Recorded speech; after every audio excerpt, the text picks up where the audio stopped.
Hey, welcome back, everybody. If you could all take your seats, we will begin. There will be some latecomers coming in. I can see them still nattering around the food stations out there. Before we start, I think this is more a message I think that's directed to the ladies in the room. A necklace, a very fine, lovely gold necklace was found. Could you check that you've got your necklaces on? If you find you're missing one, it's at the reception desk. If it's not handed in, it's my 15-year-old daughter's birthday next week, and I think she'd love it. Now, we have got a superb panel coming up for you, just to kick off the afternoon, and I've warned them that this is the panel that comes straight after lunch, so we need it to be high energy and a lot of solid discussions, and I'm sure that is what we are going to give them.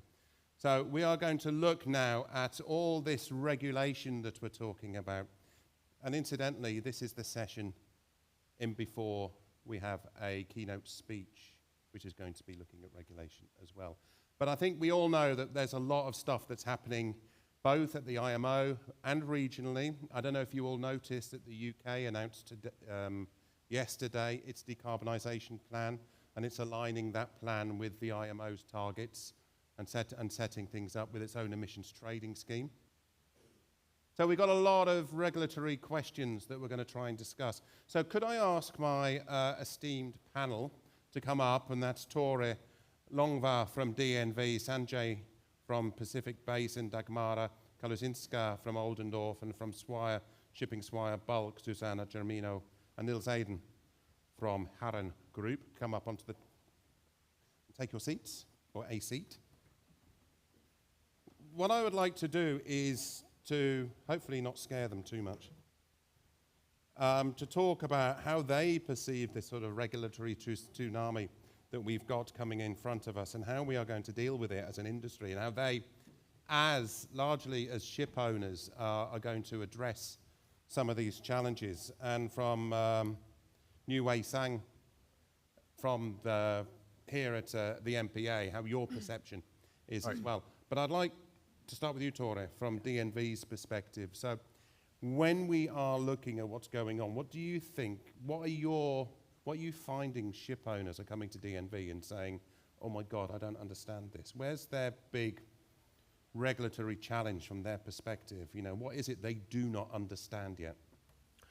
Well, it comes in many stages. So, and also the questions has evolved as we go closer and closer to implementation. So, you know, let's say 2-3 years ago, it was more high level, in which direction do we go? We know the EU regulations will come in a few years.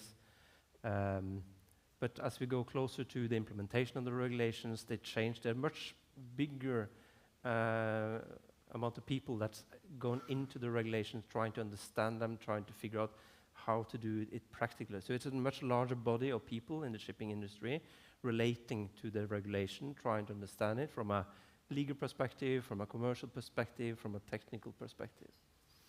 And now we are going through the same cycle again. I would expect if the IMO comes up with the new regulations now, they will be 2-3 years into the future, but then as time goes, there will be more closer into implementation, and again, a larger body will start to relate to this question. So I think that's, and then also the question changes. It's okay, what kind of ships should we build for the future? That's one thing, but now it's much more practical. How do you set up the reporting system? How do you set up the commercial contracts? How are we going to relate to the charters, to the managers, and so on and so forth? So kind of the question changes, and there is a whole lot of questions trying to be answered. But of course, the big strategic questions on what type of ships always been there and never kind of seems to get any easier to answer. From the four of you that sat there in the middle, sort of ship owners, ship operators point of view, you've got new buildings. Some of you got new buildings on order. How far have you felt comfortable about going along the decarbonisation with your new building plans? Did you look at methanol and step back to LNG? Mm-hmm. Did you look at new technologies and just step back a little bit, thinking, we're going to have to go for the retrofit even though it's a new build. I'd like to get an idea about how optimistic you are about the regulations when you went to the yards with new building orders over the last year or so. So perhaps Sanjay could start. Yeah, so basically we gave this a lot of thought. We studied this for almost 2 years before we decided to go in for dual fuel methanol ships. And I think Pacific Basin is possibly the only bulk carrier owner in Hong Kong who has ordered dual fuel methanol ships. And these dual fuel methanol ships will come out in 2028 and 29. And on paper, I mean, they are 20% more expensive, 10% more expensive to run, and the fuel is going to be 4 to 5% more expensive than fossil fuel. So the business case of buying dual fuel methanol ships is there. And you have to look at the Fuel EU maritime rules, where you can pool your surplus compliance balance. So if you have your ships on a regular EU trade, you can generate surplus compliance balances and monetize that. So there are commercial pools where you can do that. The main issue here is at what discount to the penalty you will be able to sell your surplus compliance balances. So that is one uncertainty which nobody can really tell, because there are so many LNG ships which are coming into the market and they have a lot of surplus compliance balances which they can monetize. But Pacific Basin has taken that step. I think it's a very brave step. And at the end of the day, we hope that even when the IMO midterm measures come out, there will be reward factors, there will be pooling, there will be banking, and we would be able to monetize that. So with the methanol vessels, the dual fuel methanol vessels, of course, we heard this morning, I think, from one of the previous panels, when Nick Brown mentioned that they're all dual fuel. So you've got the option to use distillates or heavy fuel oil in them. Do you envisage when you deliver the vessels, they're going to run on distillates until you find the economic value of putting methanol in them? You're absolutely right. We are ourselves not sure what will happen. We could be running them on biofuels. We could be running them on fossil fuels. We could be running them on methanol within the same year. It all depends on what are the regulations and how we calculate what are the returns. So we do have the flexibility now. We have got 3 types of fuels we can use these ships on. Dagmar? Absolutely, that has to be supported by many studies and work done, homework done before any investment is done. And we as ship owners, as well as other fellows, we face 2 big factors which are driven forces. One is the technical uncertainty, and this is something that we wait for the science to mature in terms of the inefficiencies that we still have to address in terms of the fuels, future fuels to bring, and the legal uncertainty that will hopefully be handled in the weeks to come in the IMO midterm measures. So time will tell, but definitely none of the ship owners would like to end up with stranded assets, and hence we see the cautious approach sometimes. How have you approached the regulations such as the Fuel EU? Like with that as an example, have you started to pool already? How are you addressing the regulations that you know for certain are coming in? That's a very, very good question, and actually myself being in shipping for more than 20 years, I haven't seen such a complex piece of regulations coming ever before. We started with Head Start last year and make the strategy, engaged with our owners, our charters to discuss how we can tackle it together, because our approach is that this is not something that the ship owner can handle alone, and both from the cargo side on the charters front, but also with the other owners. There is not enough biofuel in the market itself if everybody wants to lift it nowadays, and the future fuels still haven't arrived yet. So yeah, pooling is one of the options that is the most viable at the moment to tackle the regulations. And the question is, in what shape and form? You know, we see a lot of commercial pools arising in the market, which one can enter, but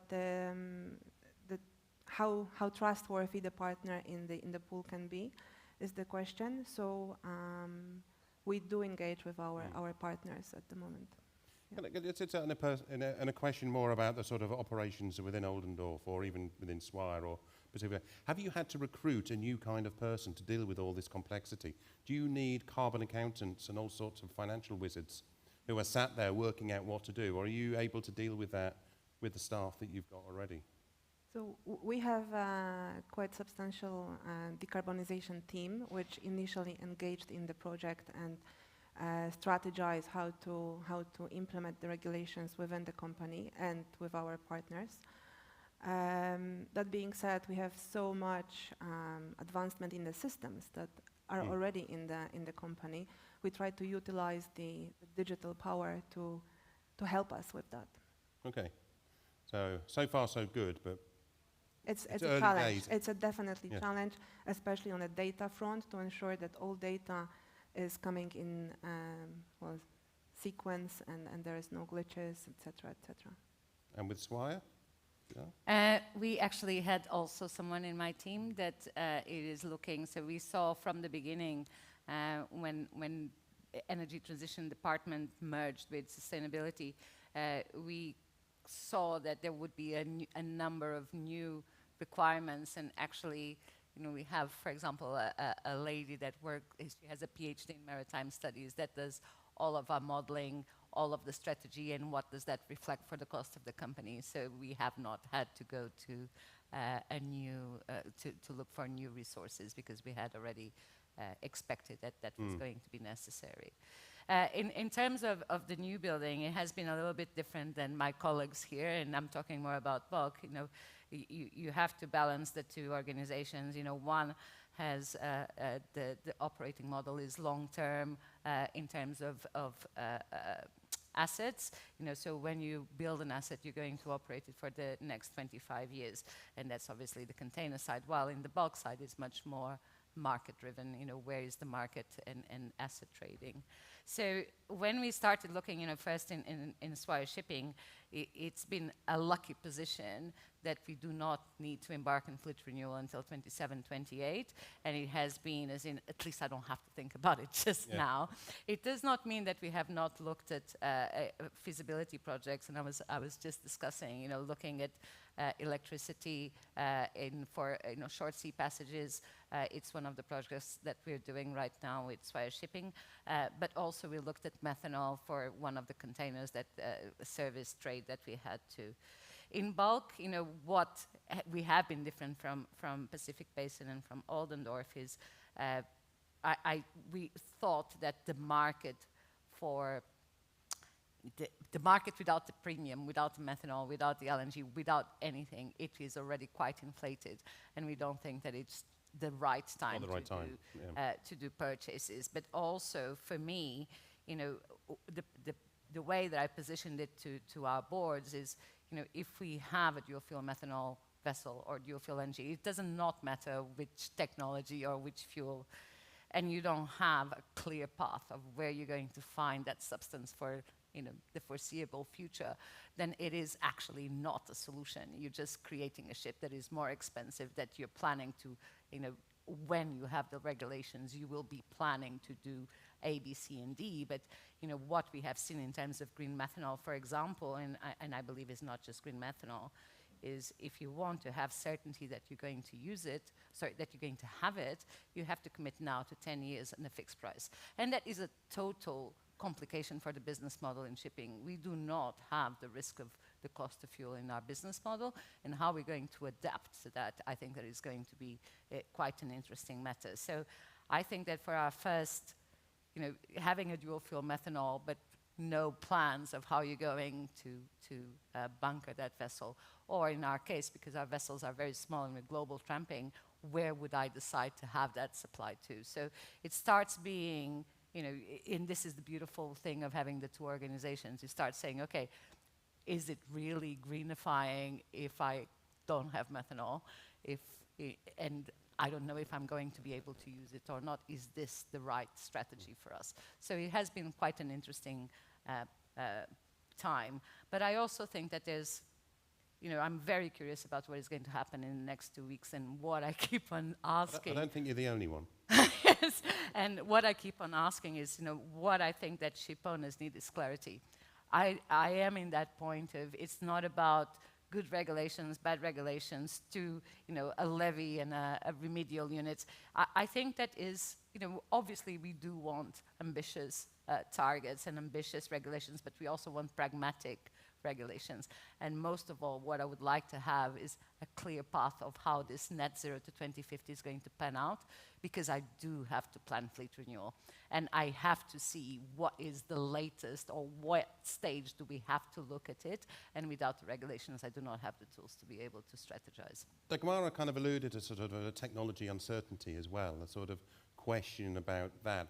Are you also hoping that by the time you come to make a decision about fleet renewal, that you have a lot more certainty about the technologies that you can also put on, not just in choice of fuel, because of course the fuel is going to be more expensive, and even if you've got a diesel fuel or biofuel, you're still going to have to look at the amount of fuel you burn on the ship. So energy efficiency, and it's very easy to conflate that discussion about decarbonisation with energy efficiency. They are two completely different beasts in conversation. They are. But how convinced are you about the technologies? What gets you excited? And when you're looking at fleet renewal, what gets you excited? What technology do you think that is probably top of my list when I come to renew my fleet? So I find it, so actually it is my department too, in conjunction with technical, that we look at energy efficiency technology, because the fleet efficiency team actually reports to me. So because it is the same sort of information that you end up then passing to the regulator, but also the improvements both in vessel performance and voyage performance. So those, and I have to say, we are compiling data now for our sustainability report, and I have just seen the results of the impact of my team in both organizations and how much savings we have done. And I am really pleased that the idea, or the thought process behind going to our boards 2 years ago and asking for a fund to be able to test technology that otherwise we would not prioritize has been really quite a success. I think that the things that we have seen more, engines are constantly improving, and obviously there is things that can be done in engines to continue to improve the efficiency and minimize losses. But where I have seen the biggest advances is in hull dynamics and the format of the hull. So for example, very recently, it is a little bit of an older tonnage, but one of our vessels, we have changed the bow, and between changing the bow, free swirl, and silicone-based paint, we have about 23% savings of fuel consumption. And yes, it is an older tonnage, but 20% is really It's impressive. still quite a lot, isn't it, really? Yes. So I think, and what we have seen, and we have been testing different technologies, and it is about the process. And I can tell you very well what I do not see in my ships, for sure, that I have not seen make it working. I think, for example, wind is a very interesting solution, but it's not for container ships, because it messes up with, or you have problems with the operational part of it. And that's why you don't see so many container ships with sails. But also, looking at the prevalent winds, I'm a very keen sailor, looking at prevalent winds, you have to look at, where are you going to have your wind performance. Once you start looking at global tramping, it starts being a very, very uninteresting proposal. Uninteresting. So, uninteresting proposal. Okay. Because you do have routes, for example, if you are in a trade that goes, North Atlantic, yes, you have really, really good results. Or if you are in the larger size of segments, that you have pretty good idea where your vessel is going to trade. If you are in a Cape size, there's only a number of ports that your ship can call. We operate, supras, ultras, and handies. We have no idea where it's going, and all of our desktop designs have not come with any sort of payback that is attractive. Another one that I have not seen an attractive payback is carbon capture and storage. And that is, at the moment, first, I think it is a little bit strange to look at a solution that you actually have an increase in fuel consumption. So, on one hand, I'm removing carbon, but I am increasing my fuel consumption to do so. And I think that's a bit contradictory, and I think it doesn't match, the intention of it. But also, what I am concerned is, where you're going to discharge that carbon and what is going to The be whole the supply chain. price of disposing of it, because this is what keeps on missing in all of the feasibility studies and all of the research, and there's fantastic studies on it, but it is the cost of disposing of that carbon, because under the UN, you have to dispose of it. So it's very interesting to see what IMO is going to do about it. Yeah. And I'll move on to you now, Nils, because you've got a rather unusual fleet. The two before were talking largely sort of a sort of more commercial side of fleet, but your ascent of commercial fleet is heavy lift and unusual cargoes. We were talking a minute ago, you've got a couple of vessels that are coming onto the water this summer, I think you said. What are you doing with those, for example? How have you made decisions about those two vessels?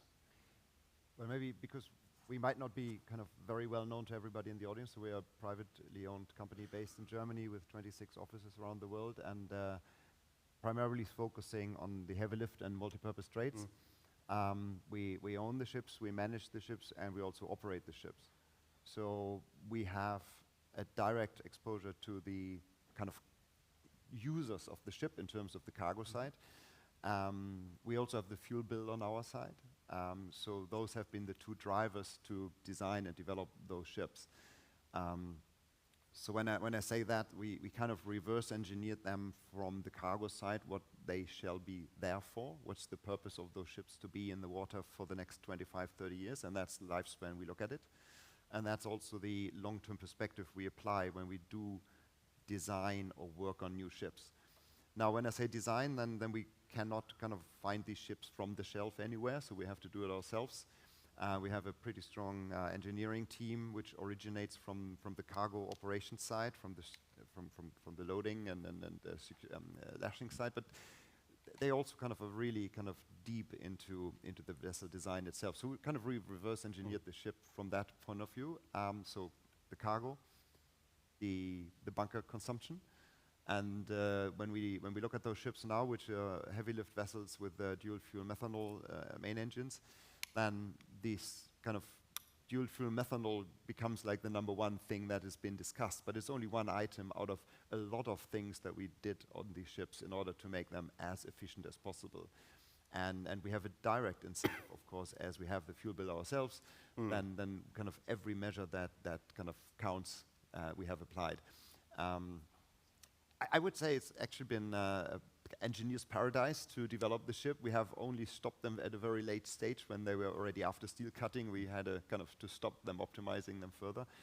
But what we are getting now in this summer is really beautiful ships that are super efficient. And you mentioned that before, that the hull shape, for example, is key.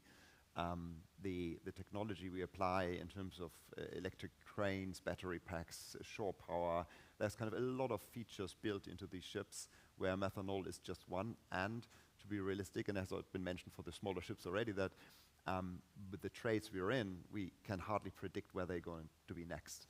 So we are realistic, and we know that they will not travel kind of or trade on methanol and initially. But as we look at them long term, then this is a feature where we see this is an investment in the competitiveness of the ship long term, where we get the hull shape return immediately, but the methanol return might come a bit later. So that's kind of our approach to really design these ships and develop these ships and decide for these ships specifics built really on the trades we want to employ them in and what the customers are expected to demand in the next couple of years. But with these May I ask a question? yeah, of course. So I know that for multi-purpose vessels and heavy lift ships, CII, for example, does not apply. Do you expect to have any particular regulations going forward in this multi-purpose area, that any regulations that you think are going to be excluded to? Well, if that exclusion remains forever is a different question, right? Yes. But as I mentioned, I mean, the regulation sets a frame which you have to apply and which you need to kind of move in within. But for us, it's really about kind of the regulation is like the compulsory level you have to reach or meet, but it's really about kind of ideally going beyond, right? Because it's as I mentioned, the fuel bill is on our side, so we are really keen to have the vessels as efficient as possible anyway, beyond what regulation tells us. And have you find, because, obviously, sorry, I am controlling. Did you find, because EEOI in terms of metric tons or TEU is really not the right measure for the type of cargo that you have in multi-purpose. What has been your decision in terms of units of cargo, or do you not measure your carbon intensity? No, I mean, that's something that is kind of at this moment kind of up in the air of how that exactly shall be done. So that's it's not yet kind of finally decided, really. Yeah. And then that's a process where it was just very clear that from early on that the existing measures or kind of the ways of measuring do not work on these types of ships. So that's... I find it interesting that even though it is a regulation that it's ongoing, there's still already, there was exceptions from the beginning related to it. There's all sorts of nuances, Yeah. I should say. So let's go to the MPA then in terms of driving this evolution and this change. I said, there's the danger sometimes in the conversations of conflating between net zero, decarbonisation and energy efficiency. They both work side by side. Yeah. But what can you tell me about what's the MPA doing to sort of push and encourage that decarbonisation and that energy efficiency to make sure that they work in harmony? Yeah, you're right. I think decarbonizing and efficiency, I think both work hand in hand. I think if we all look at all the measures that are needed to decarbonize, I think one of the first few things that we should be doing is actually improving our energy efficiency, right? Even before that, I think they said that what's the best fuel? The best fuel is the fuel that we didn't use. Yeah. Right? So if you don't have to use it, then cutting down. I think that's actually one of the first few ways actually that people can consider to decarbonize before you start to move down to fuel switches, which is probably the more costly one. I think at the MPA, I think we work at various levels. I think at the broadest level is definitely at the IMO, because shipping is an international thing. It's an activity. It's international. We do need the collaboration of partners all around the world to work together on this. It's not something for just that Singapore can do just alone. So we participate quite actively in the IMO process, MEPC process, rep desk as the vice chair of the MEPC, etc. So that is one way that we try to contribute meaningfully among all the various member states over there. Then if we look at the next level, I think we also have a lot of bilateral relationships with different ports and countries. Our green and digital shipping corridors. I think we just renewed our agreement with Rotterdam yesterday. Then we have this is on top of existing agreements with LALB. Some ports in China, Tianjin, Shandong, 6 ports in Japan and South Australia. Then we also signed the letter of intent to start discussions on GDSEs with India as well. So we are really looking for like-minded ports and partners to really start trialing and moving a little bit ahead of what's possible internationally. So I think that's one. And then I think down to what Singapore is doing locally, even for international shipping, we still try to do our part in nudging the industry in this direction. So for example, we have our Maritime Singapore Green Initiative with a package of initiatives like Green Port Program, Green Ship Program, etc. That it really incentivizes people to actually invest in some of these new technologies and also to use the fuels, right? So as you can see, so this is the whole range of at various levels that we're working on to help the industry decarbonize. Do you think it's an important one? This is a question for all of you, really. Do you think it's an important role that the ports are going to be playing here? Because I know we've got largely sort of 4 ship owners here. But when it comes to, we talk about green corridors, mentally I can't get my head around green corridors. I keep on thinking it should be green hubs. Because without the ports taking part in this discussion, there can't be a green corridor. And just having a ship going from one port to the other isn't good enough. You need to have that whole total chain discussion. So and from the MPA's point of view, you've got this network of green corridors that you're building up. So you could say there's Singapore as a hub with those green corridors emanating out. Yeah. But how important is it going to be, both in terms of energy efficiency and particularly decarbonisation? Having the ports that are there to have the fuels available, to have the electric connections, to have all of that infrastructure ready.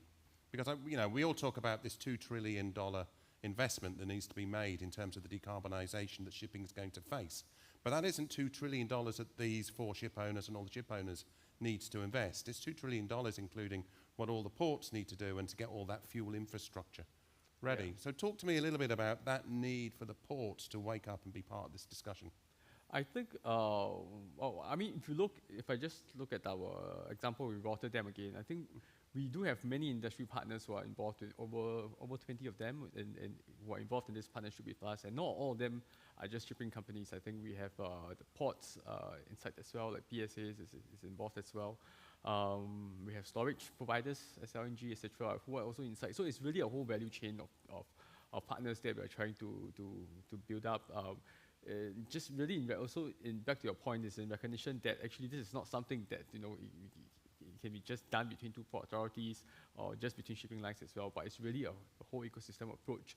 And I think this is also reflected in some of the projects that we're embarking on. For example, we have an ongoing project with the ammonia power generation and bunkering. I think that's also an end-to-end solution that we are looking to build. And I think for that, we are building synergies, not just within the maritime sector, but also across other sectors, and this time around with power generation, because this is where we think that, at least in the beginning, there's a scope to aggregate demand, there are synergies, and I think we can bring players together and collectively build out the infrastructure, right? Because this is where, at the beginning, where we don't have the scale yet, this is where we really all need to work together to pool resources together to make things work. The reason I was asking, I'll just come to you in a second, because the reason I was asking, because in Europe, and Magna's going to come up onto the stage in a minute and possibly sort of comment on this. In fact, I know she probably will. In the European regulations, you've got Fuel EU Maritime, but you've got infrastructure regulations that are pushing the ports to adapt and be ready to supply what needs to be supplied. Things like the electrification, so that ships can actually connect to shore power. So I guess what I'm going to ask you now, you can go on with your comment first, but my comment is, do you think there needs to be something similar to what the European Union has done globally to get the ports on board for this decarbonisation? We're all looking at the IMO to come up with regulations, and like you said, Susanna, we want them to be, we want them to be pragmatic, but we need certainty.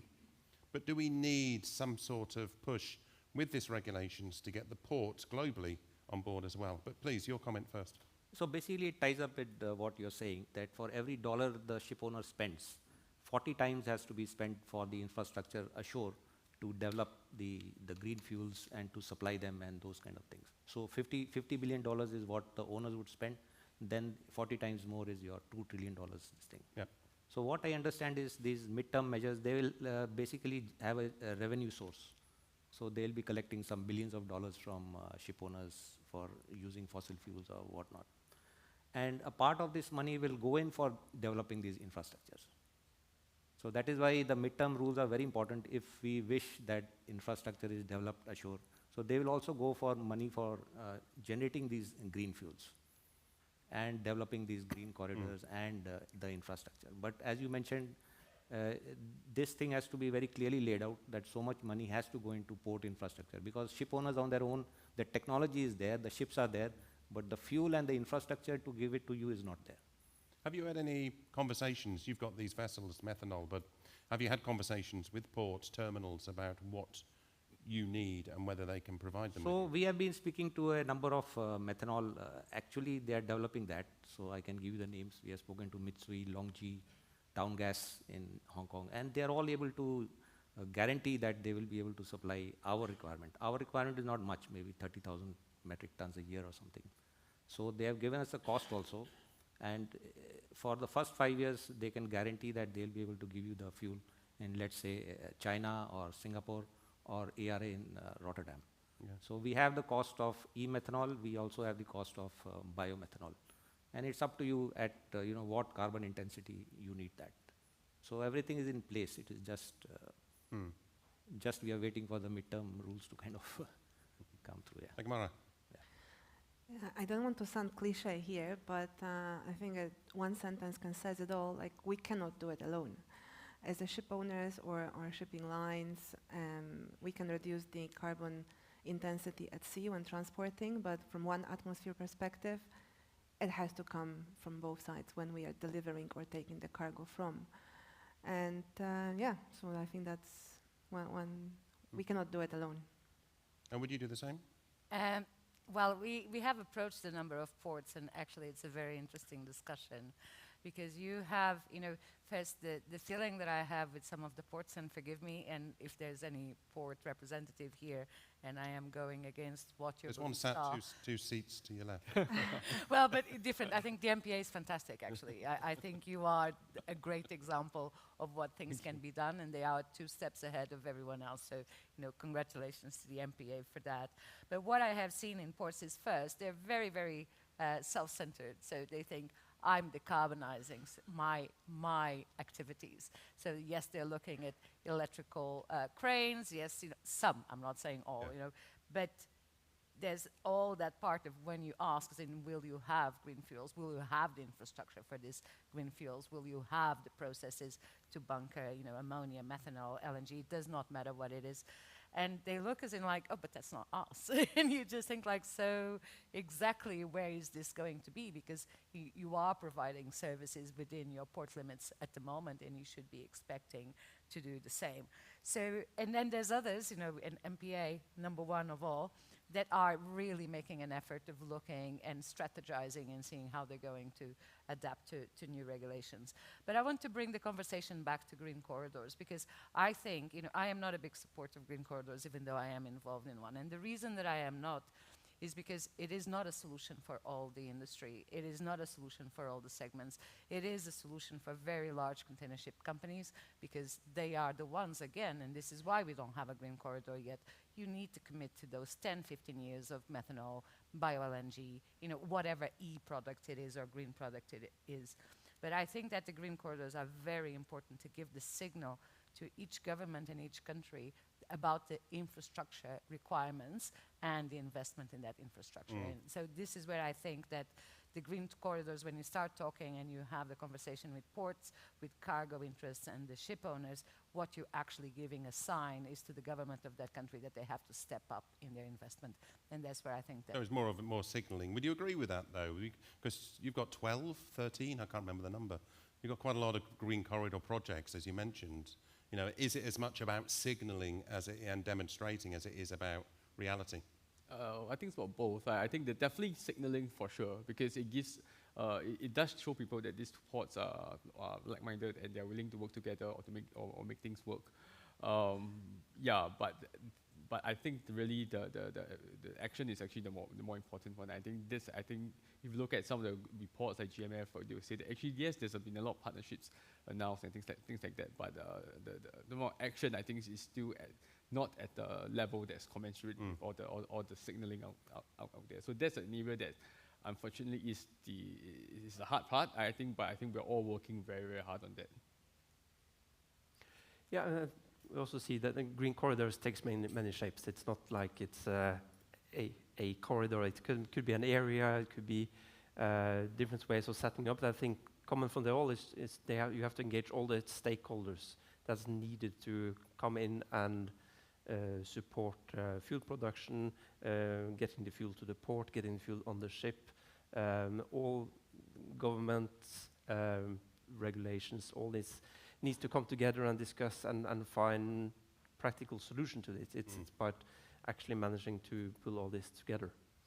And also you started with asking whether we need like an alternative fuel infrastructure regulation. I think definitely we need something similar. I don't think we can replicate the same globally as you can do in a country or in the EU, but there's definitely a need to pull all this together to ensure that the infrastructure is up and coming. I don't know exactly how that could be shaped, Tor, you know me, I have the questions, not the answers. Okay. Let's go to Nils. You've got these unique vessels that are, they're quite often on long-term chart or long-term project, aren't they? So you'll probably have a very close relationship with the terminals or ports that you're working with. Well, yes and no, because actually we are probably not the kind of trade where green corridors or anything like that really work at all, because we hardly ever know where the ship's going next unless we are in a specific project which can lease for like 3 to 6 months or so, but that's already long term for us. So, but my point is actually that looking at the different loose ends at every given point in time, maybe there's even more at this moment right now, but it always feels like you need a lot of help from a lot of people, but as we are realistic in knowing that we will not be in green corridor sort of approaches, we do not know where the ships will go next, we do not yet know where the ships will be bunkering, which sort of bunker in the future. We only can kind of go for a long-term strategic approach to see what trends do we see and sort of build on the general development that a lot of things will sort out themselves, not kind of alone, but they will kind of develop by, for example, big liner companies to start showing the demand that fosters the infrastructure developments in certain points to start with, and then it's like a rollout of such infrastructures in also more remote places. We've seen it on LNG some years back, and we do expect a similar development also with the new fuels coming up. So for us, it's not a wait and see position. It's a very active decision to take a strategic decision, but one which we can only kind of build on long term, but not immediately utilize or influence much. It could be on a specific project, but those are too short term in the end to really kind of have a big impact on those. And this is also why overall, and I'm probably not the biggest fan of every regulation that comes around the corner, but this is one way the original question was around kind of, would regulation help to foster those developments? And I would say yes, it would. Because that is something where we kind of rely on others that are actually either regulating or establishing demand that then kind of will also enable us to bunker methanol in funny ports around the world. Right? So that's like a development we have to anticipate, but pretty long term in our view, before we can actually utilize it. Good. The port jurisdiction is under the government of each country, Right. so you It can is, only really impact by influence. You cannot Right. have IMO dictating regulations. Oh, I realise that. Like I said, I ask the questions. I don't necessarily have all the answers. Does anybody else want to ask a question? I've got time for one question, if anybody. Done such a good job, have I? Brilliant. Ladies, gentlemen, can we say a big thank you to this panel? Thank you very much.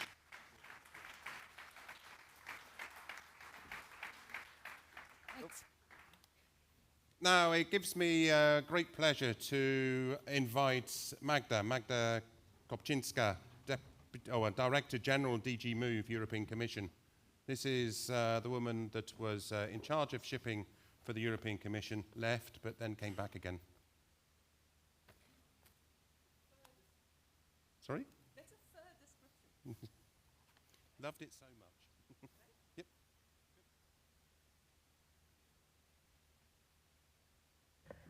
Thank you, Craig. Thank you so much for this introduction. Just a word of clarification. Yes, I was in charge of shipping, but then I came back now being in charge of also other transport modes.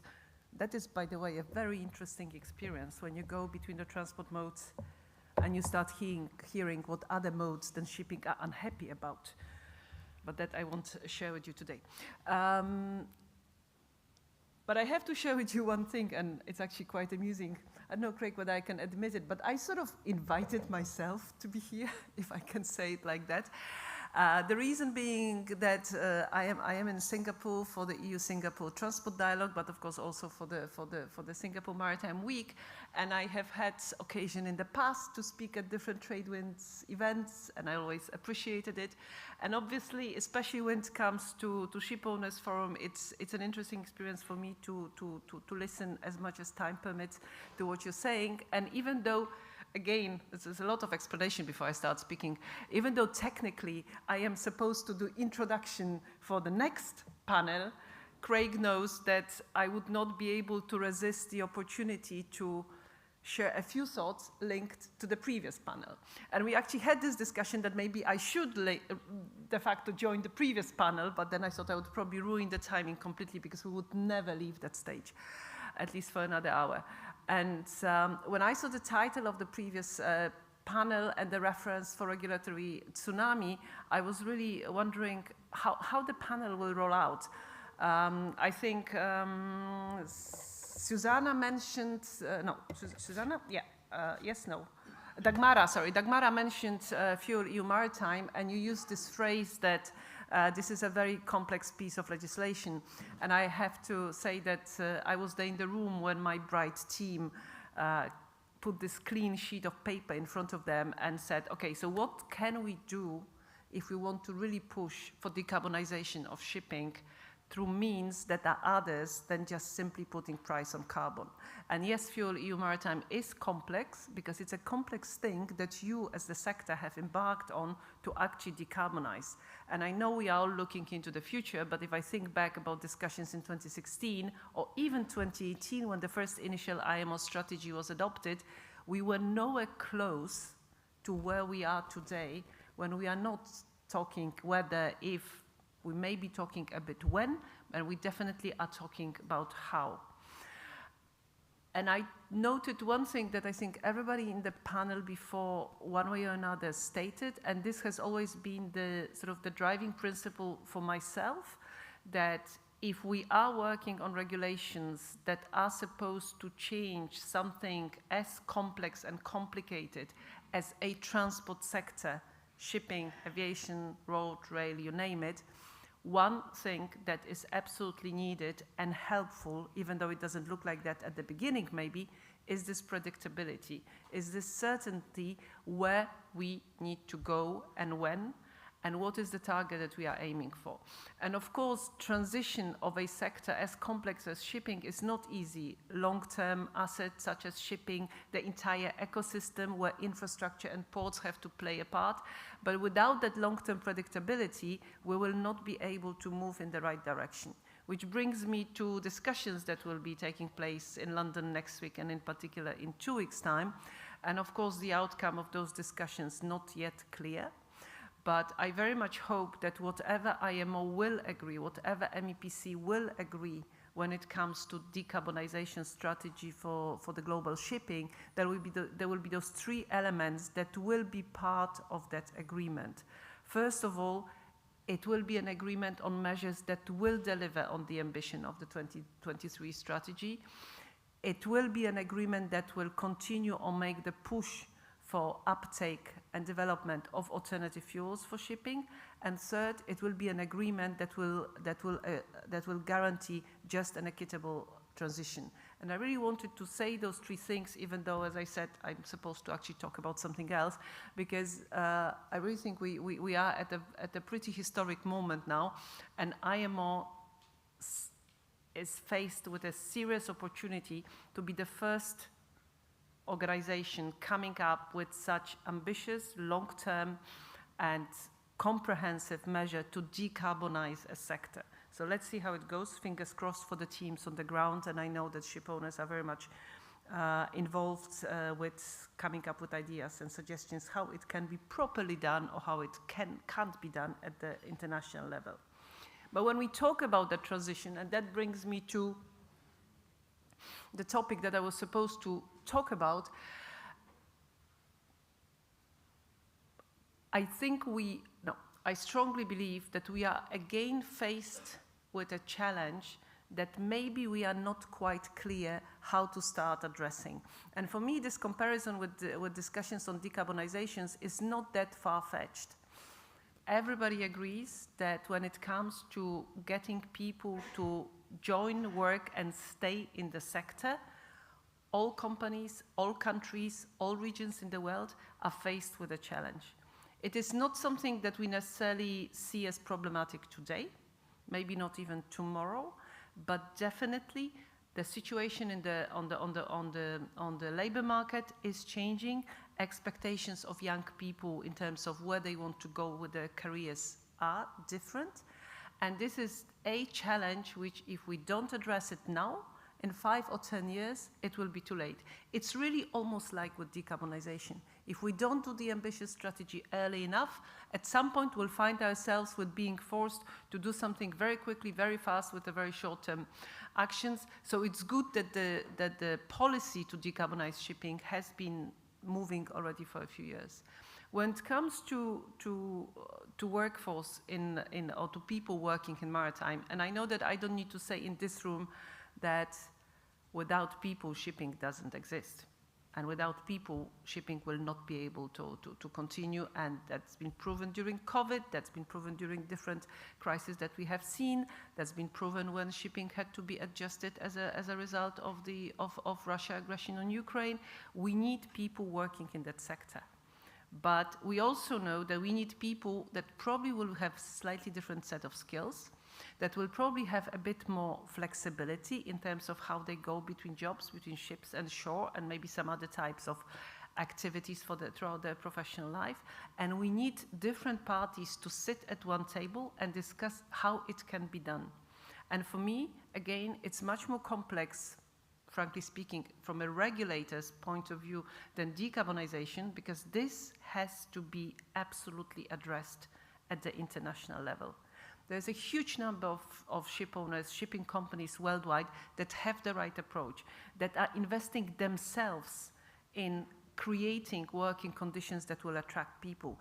There are quite a few public authorities, and again, MPA is a great example how to do it, public authorities that try to create those frameworks at national level. But in terms of the number of people we need to have in that sector to do the job, I don't think it's enough, and we really need international initiative.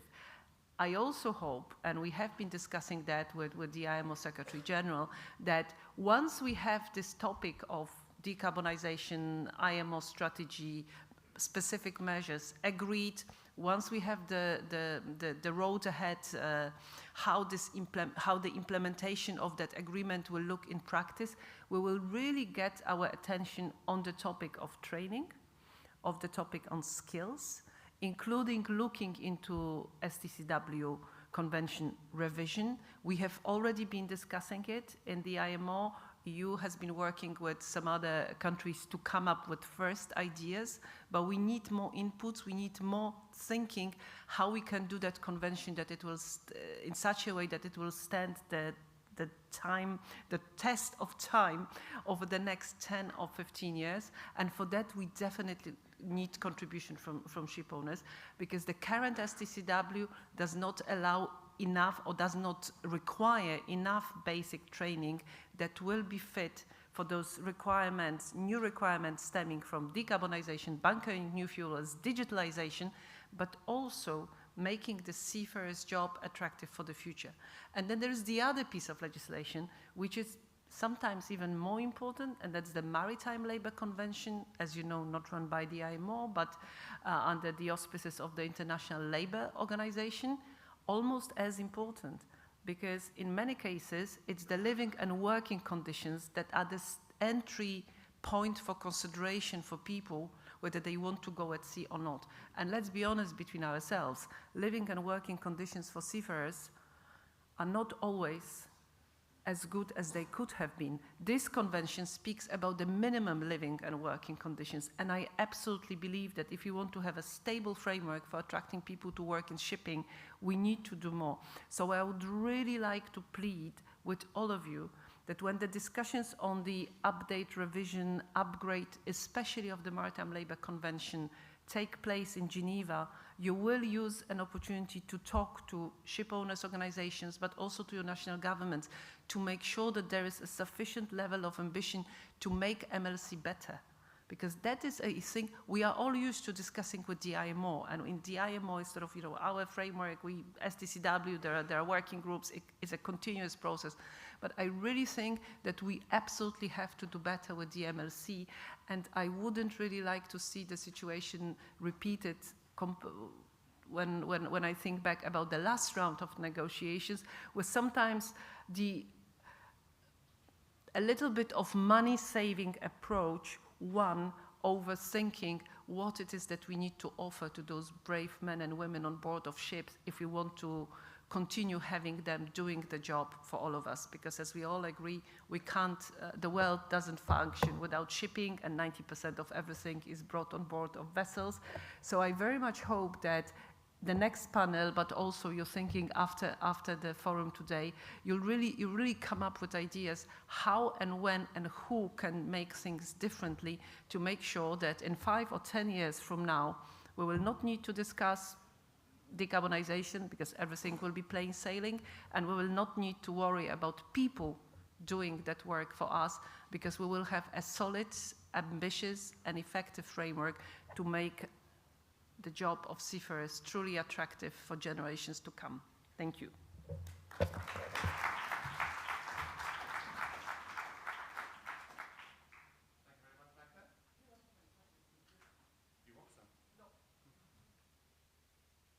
Very much, Magda.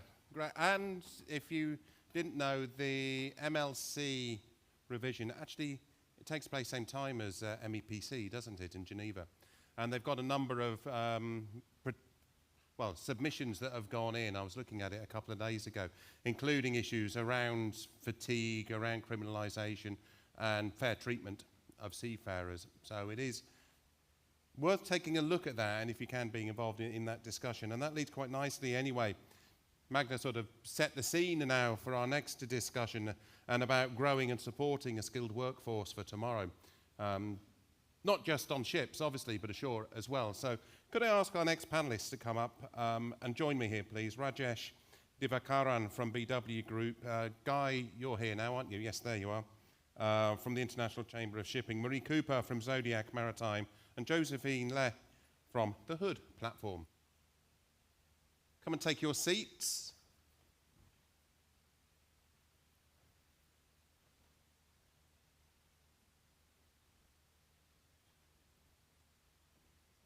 One, two, three, four. There you go. I'm here. You're safe enough. Just waiting for Josephine.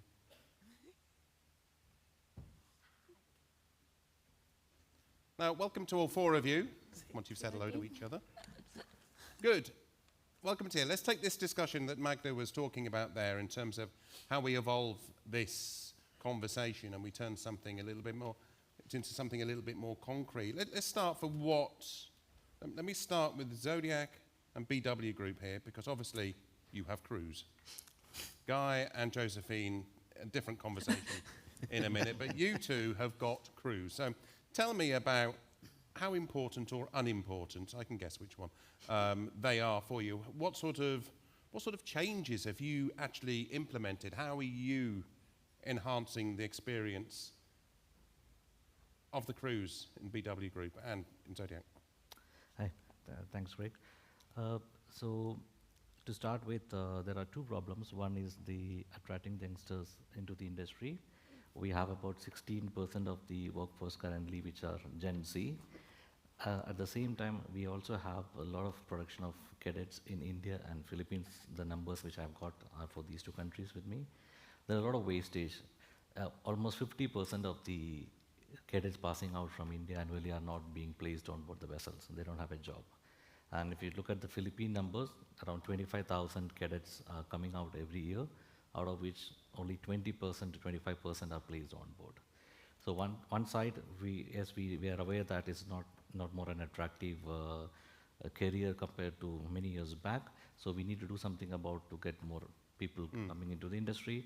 But on the other side, we have cadets, they don't have a placement. So in BW, what we are doing is we continue with our cadet program. We increase the number gradually on the number of the cadets we train. And with around 100 ships managing in-house, we have 400 plus cadets with us now. So we are doing that, but many of the good ship owners and shipping companies are also doing that, but there is a big number of owners or managers not doing that, waiting for the officers to be poached from the companies which have got cadet programs. I think from our side, you ask what do we do, to enhance. I think the most important part, and a lot of people talk about, how are crews seen? And for us, it's making that personal connection. So using as many opportunities as possible to connect and to actually portray and make sure our seafarers, or our colleagues at sea, as I prefer to say, are just super key to us being successful as a company. They understand the role and the impact they have in our day-to-day operations. Probably the biggest fight we have, if I can use those terms, is with, it's no offense here, is with media, is how seafarers are portrayed. The only time seafaring hits the news is when, I'll pick my words correctly, when it's a bad news story, right? So how do we make our industry attractive when all you hear are the horror stories? And I think that's where we as an industry fail to get the good news stories out there. Like, who in their right mind as a parent would send their children to sea when all you hear is about criminalization, when you hear about people being stranded in ports, not being able to get home? We're not doing ourselves any favors. So on a personal level, as a company, we engage and we have the contact. I think as an industry, we have a lot of work to do. Do you think also, and this is coming to you now, Josephine, because I'm going to get you to explain what the Hood platform is in a second. But Josephine emailed me and said more or less the same thing, basically. No, We so didn't basically connect. she said, no disrespect to TradeWinds, but, and it's a valid point, kids who are just going to leave school, they're not going to be reading TradeWinds. No. They're not going to be reading the main media. And what are they all doing? They're doing TikTok, they're doing Snapchat, and they're having, short little conversations and watching videos. So Josephine, tell me about the Hood. All right, so Craig has an idea because I sent him an email a couple of nights ago and say, Craig, the young people these days, they do not go on TradeWinds, they do not go on the mainstream social media in order to read news and understand about the industry. So we failed in a way where we didn't meet the young people where they are. Instead, we're expecting them to come to us. So we want to change the conversation around with the Hood platform. It is an idea that we have to build a platform that integrate all the services that take a person from the time where they're still a cadet until they are fully familiar with the industry and grow their career. So what we did is that we integrate a model using a social media platform, very similar to how I would use these comparisons that make it easier for everyone to understand. Imagine if LinkedIn, Facebook, Instagram, and Glassdoor have a weird relationship and have a love child, and that's what the Hood is about. And what we want to do here is that we create all the services, including recruitment, that digitalizations of CV, professional profile. We integrate all of the training certificate and documentation in a QR code format, so people no longer have to struggle hundreds of applications sent to 100 of companies.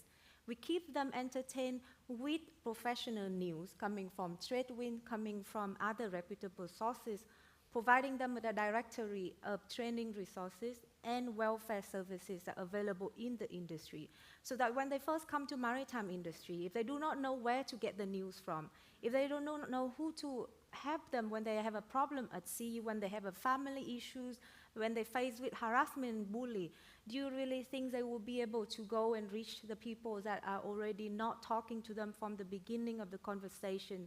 They ask their friend, they ask their family, but now they can ask the Hood because we have all this information available for them. And what I always think that maritime industry is failed to do is that we fail to market ourselves. We fail to make ourselves sexy and attractive. We are not as, glamorous as aviation industry or tech. Imagine maritime industry is like driving in a Nissan Altima or in a Ford Focus, and young people today are looking to the latest model of Tesla or BYD because they want something new, they want something that's convenient for them, and they want something that truly belongs to them as a community. And this is what we do at the Hood. We are very different from other traditional maritime platforms. We are much younger, much more Gen Z friendly, and we are much more relatable. And the distance between, unfortunately, the ship owner, the ship managers today with the generations coming up are huge. I ask these questions many times. When was the last time you searching for a job? Must be 20 years ago. You're looking for a job, you're trying to apply. This day, if you go on LinkedIn, you apply for a job, maybe 100 job applications, you never hear back from any single one of them. It's feeling like shooting in the dark. And I have so many young people come up to me because yesterday we did a presentation at the Tech Village. And when I'm saying about all these problems that people have to face when they're trying to apply for a job or come to maritime industry, half of the room are younger people, and they nod and they like, yes, yes, yes. And the other half is like, So when I introduced my idea, I noticed that the reaction from the audience are very different, because when I talk to a ship manager or a ship owner, they're very quick with coming up with 10 ways that the platform couldn't work. But if I talk to a young people, I come up with 100 agreements that, yes, that is my problem. Yes, if that could be solved, that would be so great. And I think resistance to change is something that we all face in maritime industry. And we need to change. Without change, we will not be able to progress. And we need to keep an open mind as well. When a new idea comes up, embrace it. Try to be inspired by it. Try to find out how you can use it to help your company, to help your branding, to help yourself an employer, instead of just say, I will wait until someone else try it and prove it, then I will jump in later.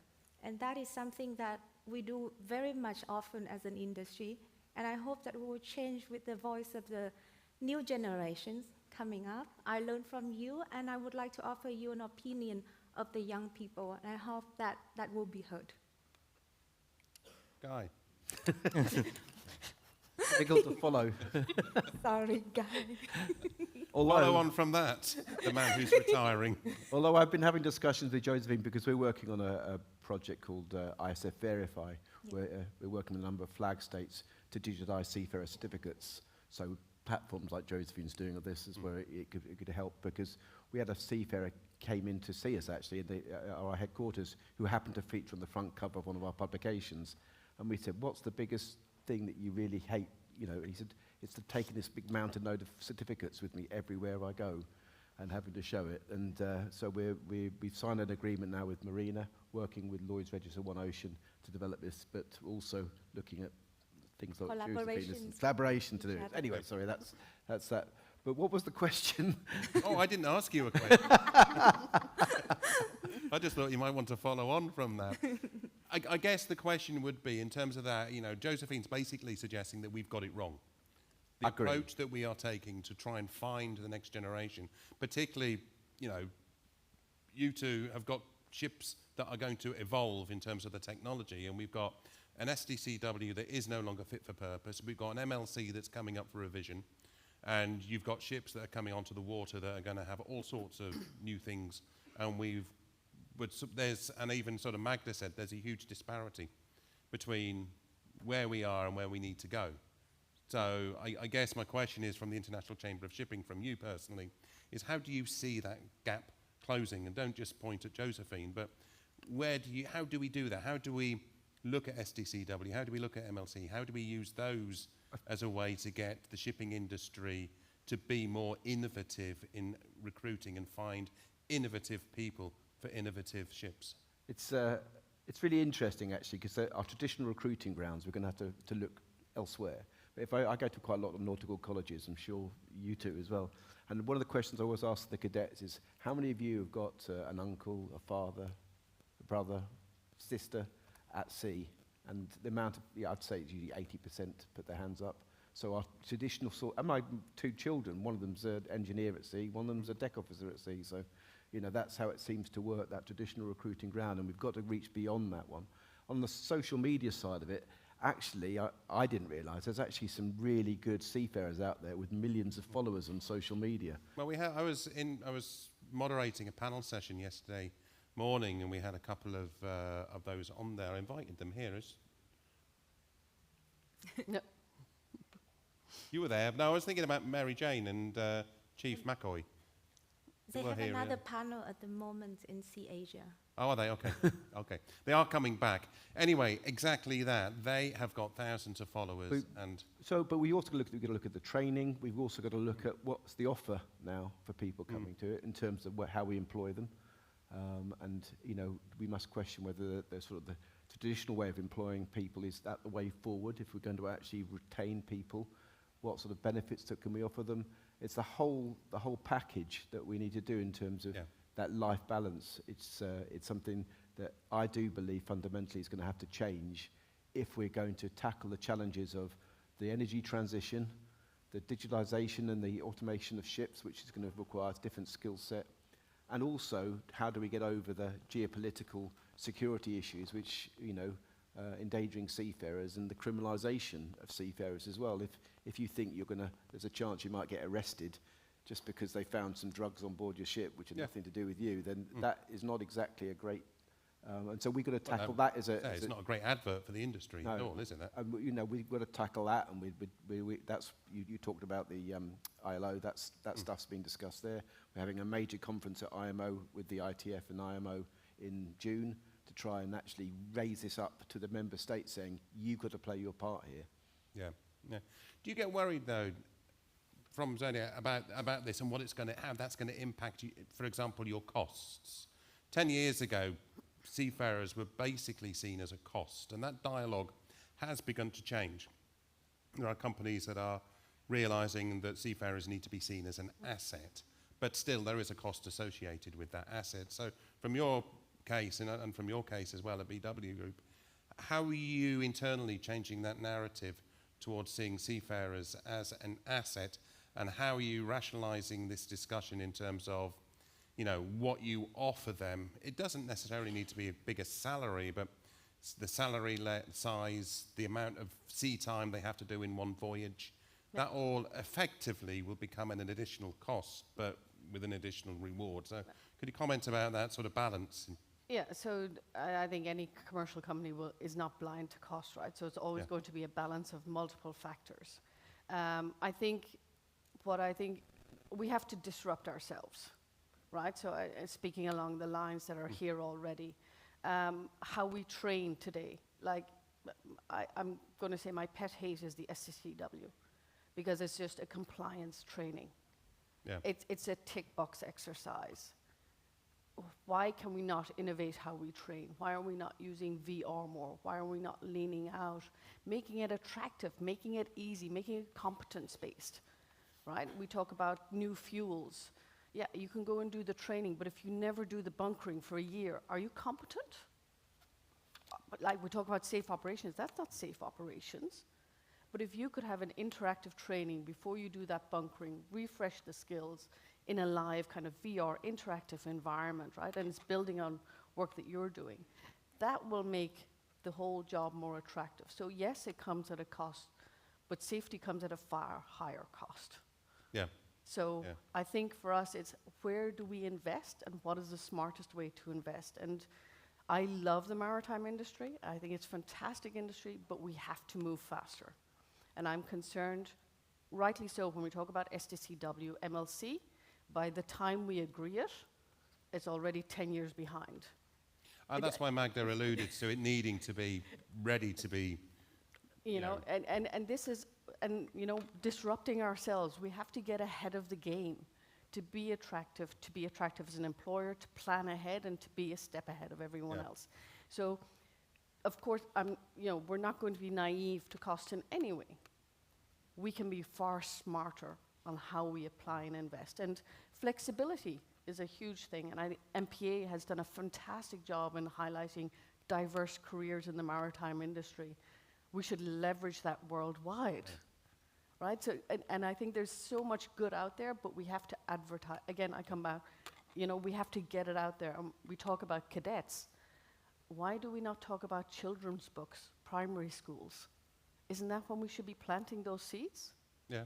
Right? Yeah. Where's that investment in connecting with the kids at that early age and showing what the possibilities are of this global trade? I think there's a lot of ways to get that message across into society, different society. But different societies have got different touch points. You know, there are countries that are, you know, very tuned in to the maritime industry. Yeah. If you go to Norway, for example, acutely tuned in. You know, it's like the second largest industry after the oil and gas. There, Denmark as well. They know because they got a couple. You know, they've got some big ship owners. One particular that's massive there, so people know about it. So get there, Singapore. You can't look behind you. You know, every time you look at this, look at the water in Singapore. You know, every glance is 15 ships. Yeah. You know, but each of those ships has got 20 people on that board. You can. So when I was looking at the ships, I was counting the ships and thinking, okay, how many people are actually on those ships at any one point? And it's up to you know, all of a sudden you go, wow, there's thousands of people sat there at anchor. Not just the ships, thousands of people at anchor doing their jobs. And they've all got to be on the ball. They've all got to be wanting to have a career and wanting to stay there and have that unique mentality that a seafarer needs. But I'll come back to you now, Rajat, in terms of BW, because one of the other angles that we've got here, and I just want to go into this a bit more, is this need for innovation.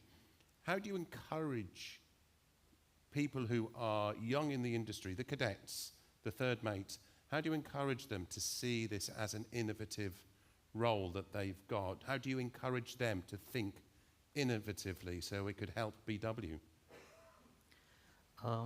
We need to engage with them a lot. So the employee engagement is a key thing when it comes to the youngsters.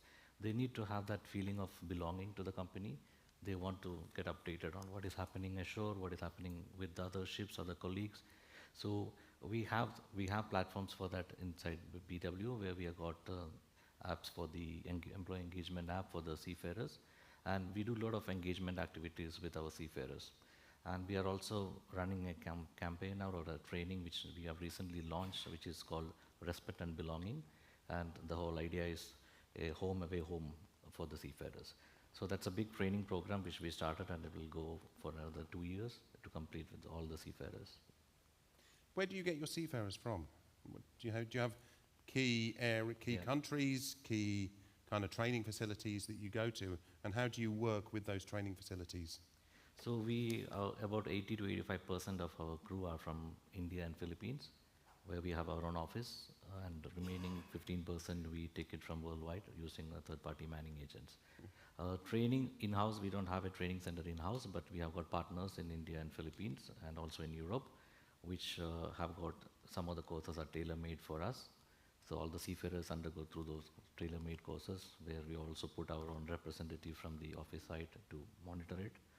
So that's how we do about the training. Yeah. What about it, Zodiac? We train worldwide. For us, probably the biggest opportunities are when we do our in-house seminars, when we do our connects and our training, our bespoke training, if I can put it like that. That's where we get the opportunity, and building maybe on the innovation side is, I think it's fantastic where we have hugely talented colleagues at sea, right? You know, we talk about seafarers sometimes they're there and they're sailing the ship to A to B. They have fantastic ideas. So we go out and, we ask them to problem solve, come with the ideas, tell us what's working, tell us what's not working. And we work hard to then bring those ideas back and say, okay, you told us this? Thank you. Now we're doing this. To build that positive cycle, to say you have a voice, you're there, you're at the sharp end of the stick is sometimes a term that's used. And that's to build that connection and engagement. And these guys know they're there. As you say, they're sitting on board that vessel, sitting out there. Yeah. They're seeing it every day. It's not someone in the office who's going to come up with the idea. No offense to all of my colleagues here. They know. So let's use that innovation, that brain, that foresight, and bring it to life. There's a difference between owning a ship and employing the crew directly and using a third manager company or a crewing agency who may put somebody onto your ships, but that person then goes and works somewhere else. How important then is it for a sense that the seafarers feel that they are Zodiac? Yeah, for us, it's like who we interact with. The intention is wherever our crew are originally sourced from, they come back to our vessels. They come back, yeah. Yeah, so that's super important. I think it's continuity, it's learning to know how the company works, getting to know each other, right? It's relationships on board, not just with the office, but it's building those relationships on board as well that I think makes a big difference. And we're happy enough or lucky enough to say is we're glad when people come back, want to come back. Yeah. And that's a positive signal, but it's not something to be complacent about either. In terms of, I mean, it's a bit like, for me, it's a bit like having as a journalist, being employed by TradeWinds or being a freelancer. As a freelancer, I could go and write for one production. I can go and work here, there, and everywhere.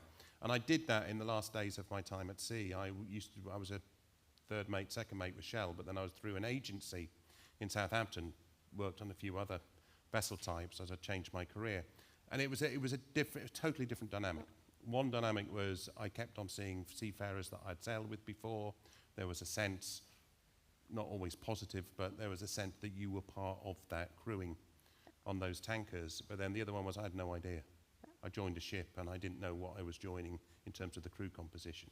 So how does that play in, Guy, in terms of what we're discussing here, do you think, about that sort of drawing in? Because I know that the crewing pools are quite important and there's crewing agencies that provide crews, but have we got any sort of sense about how the benefits of having a sense of identity in this?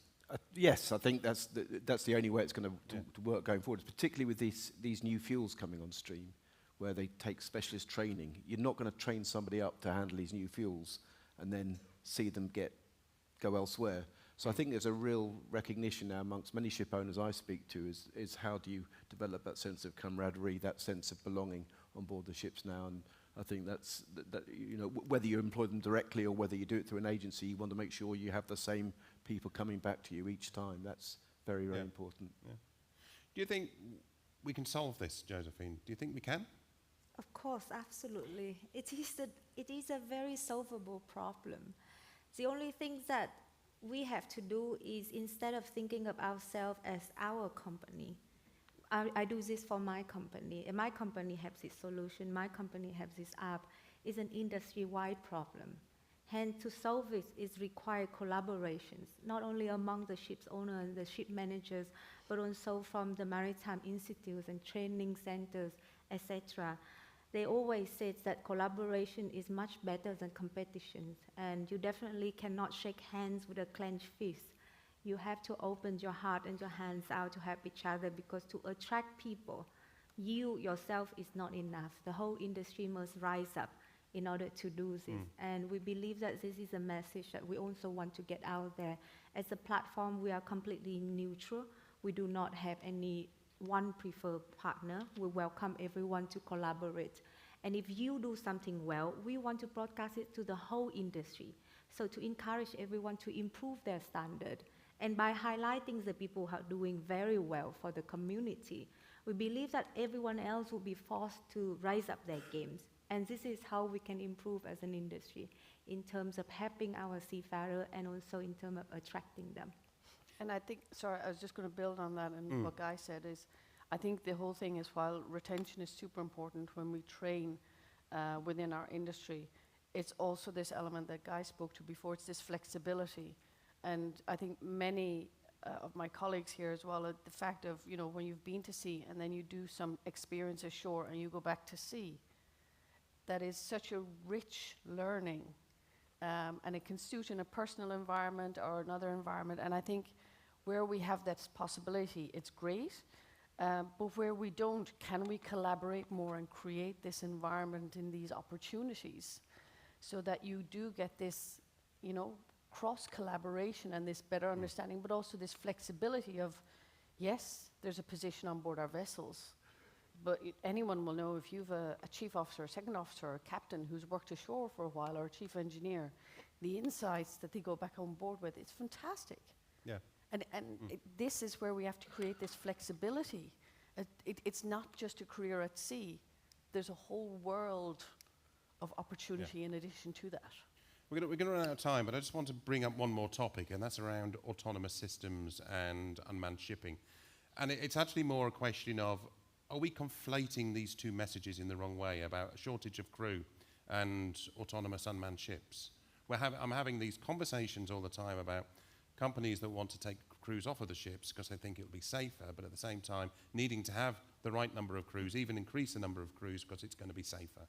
So how do we get that message? How do we develop the message then about how autonomous systems, unmanned ships goes hand in hand with a need to get more people to come into the industry? So Josephine, I'll start with you there, because how do we bring that message together so it doesn't sound contradictory? It's absolutely the questions of autonomous stations and also of AI technologies these days scares a lot of people. It's not only in maritime industries, in tech, it's in everyone else that worries that their job going to be replaced. But the message that we need to deliver is that we need to have higher skilled a better preparations and a much more focus on the education on technology and how to govern this technology in order to help the workforce, and not to tell the workforce that, yes, you'll be replaced with the robot in 10 years. It's not. No, we will train you how to use this robot in 10 years, that you will be the master of the technology, not being replaced by it. That's the message that we should get out there. Willy Wonka's father. Yeah. Remember the point, Willy? And I've just confused everybody, haven't I? In the film Willy Wonka, the father was putting the tops on Yes. the Yeah. toothpaste, Yeah. and then the toothpaste machine comes in to make and put the tops on, and then he got a job to basically how to maintain the toothpaste top machine or something like that. Anyway, sorry, Marie. How do I follow on from that? I don't know. Okay, right. No, I think we can make it's actually a way to sell the excitement of where the industry is heading. So I don't think it's removing roles. I think mundane tasks can definitely be removed and changed by technology, and should have been done already, in essence, because we talk about, we all use apps today, TradeWinds app, you can go and interact, right? So we already do today, and then we send people on board and they have to tick a checklist, right? Where they're back to paper and pens, and they probably haven't even, some generations in schools now are not even using paper and pens anymore, they're using computers. So I think there's a lot we can do now. I think the autonomous vessels are actually exciting. They're going to show different skills and different ways of interacting with vessels. Probably my concern is, how do we get these skills? So if we say we're talking about someone who can master the robots, if we use those terms, how do they get to that level of knowledge without going through the career path? That one I don't have the answer to. That's my... It's not in STCW yet, is it? Exactly, thank you. Guy. I think the idea there's going to be fleets of autonomous vessels sailing around the oceans is a bit of a pipe dream, I think, for a few. I think it's just not going to happen. I think you can have more autonomy on board ships. So I think you're right. It's about, yes, you're going to have some different skill sets, and I think you can actually make it quite an exciting proposition. But there will always be, as far as I can see, always be crews on board ships, because the human element is going to be still very, very important. And even if you had a completely autonomous ship, someone's going to say, how are we going to maintain the ship? They say, I don't know, we'll put some people on board when the ship's sailing between ports. Yeah. Going full circle. Yeah, I fully agree with him. I think even if we have got fully automated ships, there will be some crew members on board the vessels for emergencies. And maintenance may not be an issue. I think with the technology coming in, there will be no maintenance or very less maintenance machineries coming in the future. So those maintenance can be done in the port or coming ashore, or the frequency of those kind of maintenance will be much, much lesser required compared to the current machineries. Do you see, in terms of, just as a final sort of point for both of you from Zodiac and from BW, how exciting is AI and digitalization and all of that for you as sort of involved in the crewing? Does it really, as Josephine say, inspire you to sort of go out with that message, or is it, as you say, is it quite scary? Are you unsure about the technology yourselves, and therefore the message that you end up giving the crews we're unsure? No, I think we can use it far more, far smarter. So it's saying, where can we use it, how quickly can we use it, and how quickly can we get it out there? So to all the digital companies out there, I would like some of it yesterday. Because they're going to come and bite your hand off there. I think that's what will attract, right? So, Yeah. so yes, absolutely. Yeah. Rajesh? I mean, there are a lot of companies offering now AI on different things, but we also trying it out on the shore side. We are going to try it on the recruitment side using of AI. But coming to the seafarers, I don't think they're that scared about the AI as of now. No? At least not the youngsters are not, maybe the senior guys. But I don't think they were scared that it will replace them seafarers now. Good.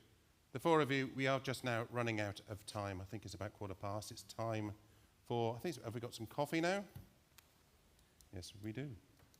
Good. Could we say thank you for this panel? Thank you very much, the four of you. Yeah. Thank you. Thank you. Let's go outside, we can have some coffee, then we'll come back, and we are then going to move into more discussions about technology. Thank you. Thank you.